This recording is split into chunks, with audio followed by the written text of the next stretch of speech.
It's official, Valtteri Bottas has signed for Alfa Romeo for the 2022 Formula 1 season.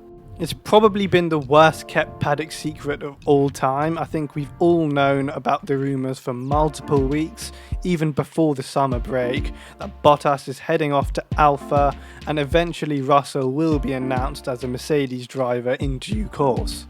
So why did Valtteri choose Alfa over Williams, and what will he bring to that team going forwards into the new regulations in 2022? Before I get into the details, please make sure to subscribe to the channel. We aim to hit 500 subs by the end of the year, so if you could do that, it would be much appreciated. Anyway, on to the video. Obviously, as we all know, Valtteri has been at Mercedes for 5 seasons now. He's racked up 9 wins and 17 pole positions in his time at Brackley. Above all, he helped the team win 4 consecutive constructors titles, and that in itself will be invaluable to a team like Alfa Romeo, who aim to rise up the ranks next year and beyond. Being alongside Lewis Hamilton for 5 years has allowed Bottas to know and figure out his strengths and weaknesses as a driver and where he stands overall. His qualifying pace has been exceptional for many years now, and for a midfield team, as we expect Alfa Romeo to be next year, looking to get into Q3, aim for those top 10 finishes, qualifying will be very important, and ultimately his speed over one lap will help drive the team forwards. Just like Kimi, Valtteri knows what it takes for a team to be successful in F1, so he's not a downgrade on Kimi in that aspect and is also 10 years younger. So from Bottas' point of view, why did he pick Alfa Romeo over someone like Williams? You might ask, aren't Alfa Romeo just a Ferrari B team? As far as I'm aware, not anymore. Other than being an engine supplier to Alfa Romeo, Ferrari only really controlled the second seat at the Alfa Romeo team and didn't have any other control. It seemed as though Ferrari no longer control the second seat for 2022 onwards, and Alfa are being given a free choice as to who can partner Valtteri next year. So they're merely a customer team to the Works Ferrari team, just like how McLaren or Williams are to Mercedes right now. That prospect in itself would have made Alfa much more attractive to Bottas than they would have done previously.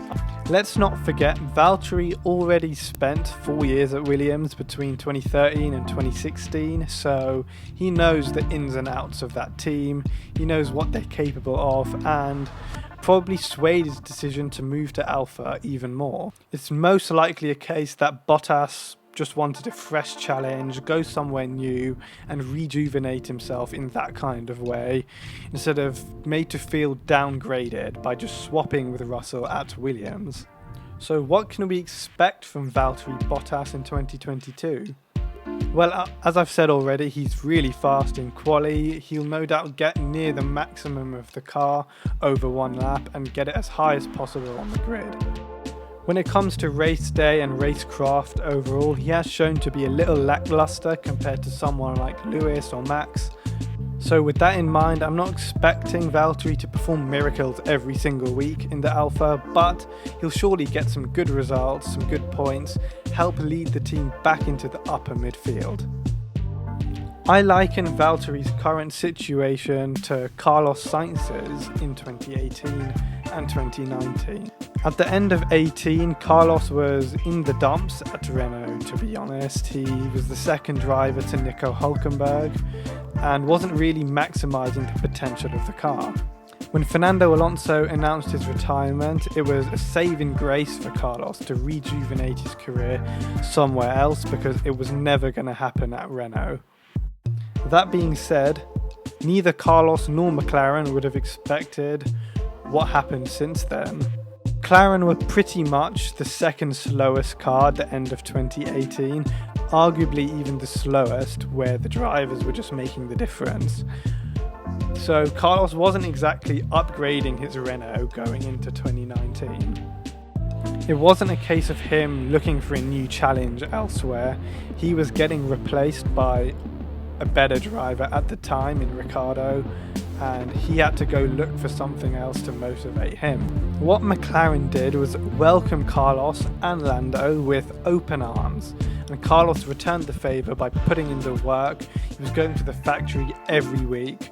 He was so motivated to drive that team back to the front to where it belongs, and that's exactly what happened. In a way, you could say it earned him a Ferrari contract, and he seems to be doing something similar with Charles at the Scuderia. In my opinion, I very much see Carlos as one of F1's top drivers, and I see no reason for why Valtteri can't do something similar at Alfa Romeo. Whilst Alfa don't have the pedigree of a McLaren or a Williams, what they do have is the budget cap coming up. In the past, especially with someone like Carlos's situation at McLaren, McLaren did have a lot of money compared to someone like Alfa Romeo or a backmarket team. They had brilliant resources and they had lots of knowledge on how to win championships. All of that was a result of there being no budget restrictions, and so they could feed off what they previously had, and their pedigree actually meant an awful lot. And so it was easier in a way to drag that team from the dumps back into the upper midfield. With the budget cap fully in force now, the previous historic resources and pedigree of teams doesn't really mean an awful lot. The playing field is much more level, and so the chances of Bottas being able to carry that team up into the upper midfield, like Sainz once did, are much higher. Let's also not forget this is the Sauber team, which has been around for many years. It's not like they haven't had any success in F1. They were even fighting for a world title themselves in 2008, so that group of people know how to do a very good job. I think Fred Vasseur is the right man for Alfa to lead them back into the upper tiers of F1. He's had a very successful junior career in terms of how he's managed the junior teams, and that will be very important. That knowledge of winning championships in other series comes into effect in F1 as well. We've seen that with Andreas Seidel at McLaren, so I see no reason why Vasseur can't do something similar with his Alfa Romeo boys and girls. The final question on everyone's lips is who will be his teammate? Will they go for someone younger and then Valtteri can work with him, help him develop, much like how Carlos did with Lando back in the day? I say back in the day, but it's only 2 years ago. Or will they go for someone more experienced and start the new regulations on the right foot, and that might just help the team move forward in a really rapid way? In terms of what the paddock rumours are saying, they're all over the place at the moment. Some sources are saying Albon, some sources are saying De Vries, some sources are saying Guan Yu Zhu. No one really knows what direction they're going to go. According to Amos, or Amos, I'm not sure how you pronounce it, they really want an experienced pair of hands. They prefer Alex Albon to be Valtteri Bottas' teammate, but Alex Albon does not want to go to Alfa, he prefers Williams. Nick De Vries was seen with Fred Vasseur throughout the weekend in Zandvoort, and many people are already speculating that he's been in contact with the team regarding the second seat. Obviously, Nick has a good relationship with Fred Vasseur. He's a Mercedes driver, just like how Bottas was, and obviously that connection Wolff has with Vasseur as well will surely play into his hands. Amos, or Amos, are reporting Hülkenberg's also an option, but I think that's less likely now.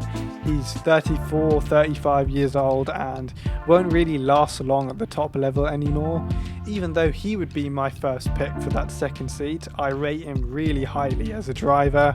He's fast, consistent, experienced, but they already get that in Bottas, so having a mix of youth and experience is probably the best way forward long term. With that in mind, I would probably say De Vries is the favourite right now, and that would be good for Alfa. I think Bottas can take De Vries under his wing in a way, just like how Lando was at McLaren. I think that will be great to see. De Vries is a very talented guy, Formula E champion, F2 champion. He deserves a shot in F1 now, I would say. So there you have it, Bottas to Alfa Romeo is confirmed, no more silly paddock rumours, the waiting's all over, it's over and done with. Soon we're going to get an announcement of George Russell to Mercedes. Keep your eye on the channel for a video about that coming soon. If you're excited to see Bottas flourish in Alfa Romeo, please smash the like button and let me know your opinion on his move in the comment section below. And yeah, I'll see you around.